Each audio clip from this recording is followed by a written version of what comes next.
Hello Scorpio, Sun, Moon Rising, and Venus Signs. Kamusta kayo? Sana po'y nasa mabuti kayong kalagayan. Welcome back po sa Star Tarot. At kung bago kayo rito, welcome din po kayo. Please subscribe, like, share my videos, and leave me a comment kung nakaresonate po kayo. Thank you. So, Scorpio, first card is end of an era. Ayan, so there is an ending dito, no, na gagawin kayo. Merong pagtatapos ng kung anumang bagay. That could be related to anything. Okay, depende yan sa kung ano yung gusto ninyong tanggalin or putulin na connection. O pwedeng mga bagay yan, no? Pwedeng connection sa mga bagay. Sa ngayon, mga bagay-bagay sa bahay, ganyan, sa pangkatawan ninyo, gano'n, no? So, pwedeng tatapusin mo na yan, tatanggalin mo na yan sa bahay mo. Pwedeng relationship, diba? Maybe you are ending a relationship, you're ending a friendship, you're ending a business partnership, or you're ending a romantic relationship. Pwedeng gano'n. Pwedeng career, trabaho, diba? Pwedeng gano'n. So, depende, no, sa inyong sitwasyon. But definitely, this decision is going to come up because alam mo sa sarili mo na hindi na to yung best para sa'yo. Alam mo sa sarili mo na hindi na to yung makakabuti sa'yo, hindi na to yung best para sa'yo, ganyan. Kaya, aanuhin mo na, gagawin mo na lang na putulin na yung connection mo rito so that you can make room sa buhay mo, sa sarili mo, you can make room so that magkakaroon ka ng space para sa mas positibong mga kaganapan, bagay, or sitwasyon sa buhay. Okay? So, we have self-care, Scorpio. Important reminder din ito sa inyo, no? Kasi napakahalaga, 'di ba, ng pagse-self-care. Mahalaga yung pag-aalaga natin sa sarili. Kasi kung ikaw na yung merong nararamdaman, kung ikaw na yung merong physical discomfort, so papaano mo pa ma-perform yung trabaho mo, papaano mo pa magagampanan yung mga duties and responsibilities mo, 'di ba? Kung ikaw na ngayon yung hindi na makatayo kasi may iniinda kang sakit or meron kang kung sobra ka ng pagod, 'di ba? Kung sobra ka ng antok. So talagang hindi hindi mo na hindi ka naggagalaw muna, 'di ba? So mas mabuti, no, na regularly nakakapagpahinga ka. Regularly kumakain ka ng maayos, ng masustansya para masuportahan yung kalusugan mo, yung iyong pangangatawan. Kaya kung ano man yung sa tingin mo kulang na ginagawa ninyo para sa pag-aalaga ng inyong katawan sa ngayon, then yun ang gawin ninyo. Kasi kayo ang mas nakakaalam niyan, kayo yung nakakaramdam kung ano yung kailangan ng inyong katawan para makabawi ka, no? Makabawi ka ng lakas, maaari lang din ng iba sa inyo, baka hindi kayo nagkakaroon ng kumpletong tulog kasi yung sleep, no, very important yun eh. That is a vital um, factor, no, sa good health ng tao. Kasi during sleep, dun lang yung katawan natin nagre-repair ng mga damaged cells ng katawan. 'Di ba? Kung sobrang stressed out yung katawan, 'di ba? During sleep, dun lang bumabawi, no? Doon nagtatrabaho yung katawan natin para ma-repair, 'di ba? Mag-heal yung mga damaged cells ng katawan para makabalik tayo doon sa strength natin, makabalik tayo doon sa magandang pakiramdam. Kaya, wag ninyong kakaligtaan, no, na bigyan ng sarili ninyo ng quality sleep, ng kumpletong tulog. Hindi ibig sabihin na tutulog tayo ng 10 oras, 12 oras, hindi naman gano'n. Kailangan lang ng quality sleep. Even 6 hours, 7 hours, 'di ba? Bonus na kung maka 8 or 9 hours ka, that's even better. Pero 'yun ang mahalaga, yung quality sleep, 'no? Kasi ibigay ninyo 'yan sa sarili mo dahil napakahalaga nun sa pagbawi ng lakas ng ating katawan, okay? So, we have new career. Wow. So, maalagaan mo talaga ang inyong sarili, lalo-lalo na sa ngayon na you are entering a new phase in your life at magsisimula kayo ng bagong karera. So, syempre, pagbago, 'di ba? So, merong adjustment, 'di ba? Merong kahit papaano magkakaroon ng stress kasi syempre bago sa iyo 'yon kaya mag-aano ka, mag-a-adjust ka, mag-iisip ka, makikisama ka sa mga tao, mga bagong kakilala, mga gano'n. Kaya you really need to be in good shape. You really need to be in good health kayo, okay? So, tingnan natin kung ano pa ang ganap. And by the way, maraming salamat for subscribing.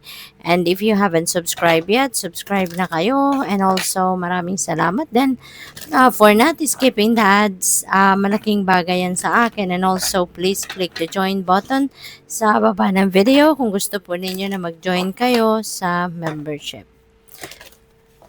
So, tignan natin kung ano pa ang mga mensahe para sa'yo.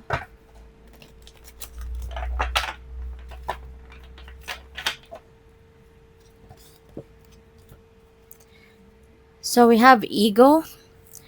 Sabi dito, a false sense of entrapment. Feeling nyo lang siguro ito.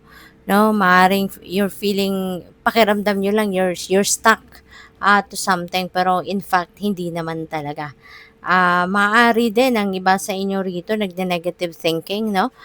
Pwede rin na ang iba sa inyo kaya siguro din kayo nadadagdagan pa ang stress sa katawan na nararamdaman ninyo because of the way you think, the way you see things, no? Maaaring negative, in a negative way kayo ngayon. So, sana, anuhin ninyo, i-shift ninyo yung ano ninyo, yung takbo ng pag-iisip ninyo from negative to positive. Always remember, no, na yung negative will not attract positive energy.